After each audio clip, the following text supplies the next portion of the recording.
Hello, everyone. My name is Brett Thompson, and I teach at Crown Point High School. Specifically, I teach dual credit math over there in Northwest Indiana. And today, for my technology tool, I will be presenting Buzz, and that is it's a resource tool that's used through the organization Agilix, and it is basically our version that we use of Canvas or Blackboard. It's very comparable to that. And the reason why I chose this one is for two reasons. First reason is because I felt like a lot of people are using like specific tools or specific website locations, which are great. I can't wait to look into them and like use them for my own classrooms or sharing them in my own schools. But I kind of want to have a unique approach on this and kind of show something that I feel like isn't as popular with most school districts and most teachers. And the second reason I wanted to use Buzz for this technology tool is because I will be teaching a brand new course that I've never taught before in the fall. And I thought this would be an awesome chance to kind of dial in to like getting prepared for that, building quality assessment, building quality units, and letting this class align with that a little bit so that it's not just me creating it out of like my own structure or my own approach, but something more grounded and a lot more backed up. So I look forward to see how this develops throughout this class. Now, I'm going to go straight into showing you the resource. So we still use RDS for like our attendance and everything like that. And once you're in RDS, we can go to our Buzz. And again, it's just a central hub for all our classes, kind of similar to like the dashboard and everything. We have agendas, which are awesome because it's every day and students can go back to them and teachers can pull these courses from year to year and these agendas and work with that. And some people really make their agendas huge and long and have all of the rubrics and everything like actually pasted onto here. I'm more of a simplified link kind of person, so like it's not too overwhelming when they first look. But we have all our notes on here. We have our assignments built into it, which is what this is all about, and I'm going to get to in a second. And it has all of our resources and different teacher notes or video help or online practices that they could use to help further investigate. Now, the only other thing I want to say about Buzz before I get to the assessment is Gradebook's pretty much standard gradebook, really good, really awesome at being organized and manipulating things and seeing things and grouping things. The reports are also really good. It's really not limited at all. Like it's got so many different avenues and ways that you can analyze or look at your students. The people part though is the really cool part. That's where we really differentiate. You can do a lot of cool individualized grouping, contacting. The parents are fully integrated into all of Buzz, but specifically in the people part where we just, it's kind of cool because it's where the people are. And that's what we want to try to be about at Crown Point High School is connecting with people and kind of reaching them in their individual circumstances. So we have a lot of really cool tools in there. And if I had more time, I'd probably jump into that with more detail. But yeah, all of this combined together comes into what we have in our editor. And in our editor, this is what it looks like with all of our courses. Everyone uses it differently. Obviously, an English teacher uses it totally different from a math teacher, but generally everyone has folders for all their different units or different plans. And in each unit, we have our notes in there. We have our video form of those notes. We have resources and links to all the different further practices or investigation of it. But the assignments is, again, what I'm going to talk about. And we do both formative and summative assignments on Buzz. So the first example I'm going to show you here is a formative. Just, we went through notes, all right, practices, and we'll see how you guys are doing. So if I go into the editor, first off, this is really for the math people, but every teacher uses some kind of coding.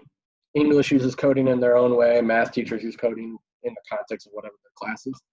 And we actually can build really, really nice, specific questions that create different values or different letters, but same questions for every student. So the reason why that's awesome is if I click on a question that was made, it does take a few, it takes a little bit of time to get used to how the coding works, but the great part about the coding is once you make them and you do it after a little while, it's the same thing every time and it's done without, and I'm not including like the little minor like adjustments you might want to make to them from year to year or from assignment to assignment. But once you make all these units, it's set.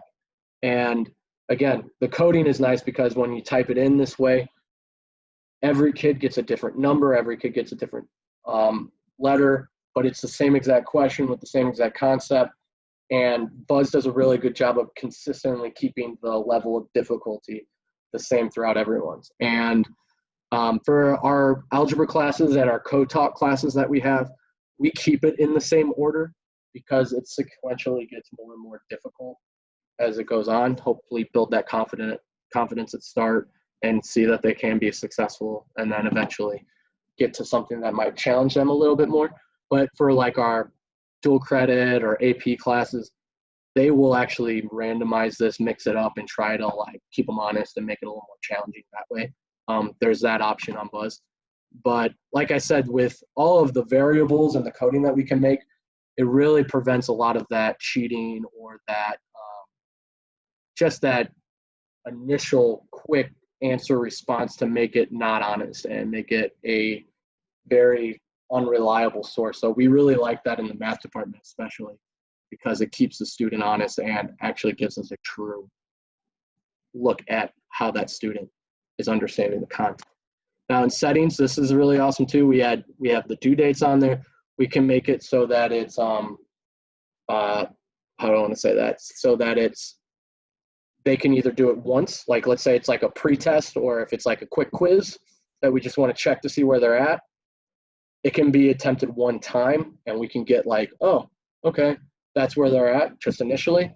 And then a lot of our other assignments are, they can do it a handful of times, 5, 6 times, where they can continue to practice it or redo things till they have a mastery ability. And it's like with the pre-test and maybe like an informal check-in, we can make it not gradable, which is awesome because we can still see data, but not have to rely on any of like, oh, does this weight? How does this work? This organizes it all for us and makes it so that we can easily track and make sure it represents what they know. We can also make it visible in certain areas. We can make it so that they don't get their grades at a certain time. That was really nice for our summative final exam for DC Pre-Cal. We had to give a final for that, and we actually built it all on Buzz. It had all of the questions, multiple choice, and